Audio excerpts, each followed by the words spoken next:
Dan saya kalau saudara lihat keluarga hanya dari permukaan semuanya nampak baik-baik saja. Sampai saudara pakai kacamata pembesar saudaraku. Saudara lihat, maka saudara akan menemukan things happen in the family. Sama halnya juga dengan Daud saudaraku. Saya ajak saudara kalau saudara masih ingat ya, 1 Samuel 16 ayatnya yang ke-11. Pada saat Samuel hendak memilih raja dari anak-anak Isai, Samuel itu minta dipanggil seluruh anak-anak Isai, saudara. Di bagian mana dari perintah Samuel ya enggak jelas. Kira-kira kalau ada kingmaker datang ke kota saudara dan kingmaker ini datang ngomong sama saudara, bawa semua anak. Nanti ada salah satu yang mau dijadiin raja, bila perlu anak tetangga juga saudara bawa, kan gitu. Semua orang saudara akui sebagai saudara, kan gitu. Mana tahu salah satu jadi raja. Ngapain dihemat saudaraku. Tapi dalam kasus Daud ini kalau saudara lihat 1 Samuel 16 ayat 11. Lalu Samuel berkata kepada Isai, inikah anak-anakmu semuanya? Isai bisa menipu Samuel. Tapi Isai tidak pernah bisa menipu Tuhan. Tuhan ngomong enggak ada satupun. Samuel pusing dong, enggak mungkin Tuhan salah. Samuel tanya, ada anaknya lagi enggak? Dijawab, masih tinggal yang bungsu. Saudara bisa melihat nada reluctant di sini. Tetapi sedang menggembalakan kambing domba.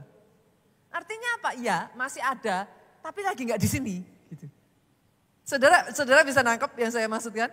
Sampai-sampai Samuel harus maksa dan dia ngomong, suruhlah memanggil dia sebab kita tidak akan duduk makan sebelum ia datang kemari.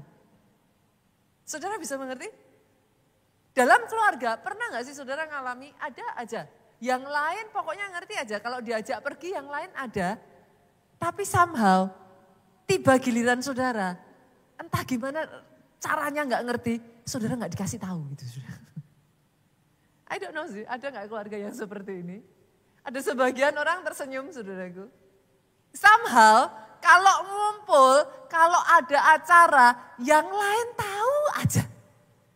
Tapi giliran saudara, entah gimana, pokoknya terlewat saudaraku. Kira-kira Daud seperti itu. Setiap kali perkumpulan keluarga, Daud gak pernah diajak. Bahkan ada satu momen saudaraku, ini. Saya bukain lagi ya, kita lihat ya, 1 Samuel 17, yuk maju lagi sedikit saudaraku. Seperti apa keluarga Daud? Kita lihat dari ayatnya yang ke-20, multimedia boleh dimunculin. 1 Samuel 17 ayatnya yang ke-20, saya buka deh dari Alkitab saya sendiri. Oke, singkat cerita saudaraku, saya bacakan dulu ayat 20. Lalu Daud bangun pagi-pagi, ditinggalnya kambing domba pada seorang penjaga, lalu mengangkat muatan dan pergi, seperti yang diperintahkan Isai kepadanya. Berarti Daud pergi atas perintah siapa? Atas kemauannya sendiri bukan? Berarti kalau dia diperintahkan ayahnya dan dia taat, dia bangun pagi-pagi, dia anak yang baik enggak? Baik saudaraku. Bahkan saudara, di sana dikatakan, sampailah ia ke perkemahan ketika tentara keluar untuk mengatur barisan dan mengangkat sorak perang. Orang Israel dan orang Filistin itu mengatur barisannya, barisan berhadapan dengan barisan. Daud menurunkan barangnya, meninggalkan di tangan penjaga barang tentara, berlarilah Daud ke tempat barisan. Lihat ini, sesampainya di sana bertanyalah ia kepada kakak-kakaknya, apakah mereka selamat? Berarti Daud sebagai seorang adik pengen ngecek keadaan kakaknya, baik apa enggak? Baik. Langsung terjun ya saudaraku, kita turun ya ayat 28, lihat saudara. Nanti saudara kalau lanjutkan di rumah sendiri, saudara akan ngerti yang saya maksudkan. Ayat 28 saudaraku, Eliab kakaknya yang tertua mendengar perkataan Daud kepada orang-orang itu. Bangkitlah amarah Eliab kepada Daud sambil berkata, mengapa engkau datang dan pada siapa kau tinggalkan kambing domba yang 2-3 ekor itu di padang gurun? Tujuannya Daud baik, dia disuruh papanya, dia menanyakan keselamatan kakaknya. Tapi kakaknya justru ngomong, aku kenal sifat pemberanimu dan kejahatan hatimu. Engkau datang kemari dengan maksud melihat pertempuran. Kira-kira kalau itu saudara, enak gak sih digituin saudara? Boro-boro dia udah sibuk, ditinggalin semuanya. Pagi-pagi bener dia harus bangun, nganterin makanan. Nyampe di tempat bukannya terima kasih, yang diterima kamu ngapain kesini? Saudara bisa lihat, dari 2 ayat ini saja, saudara sudah bisa menemukan kira-kira seperti apa keadaan keluarganya Daud.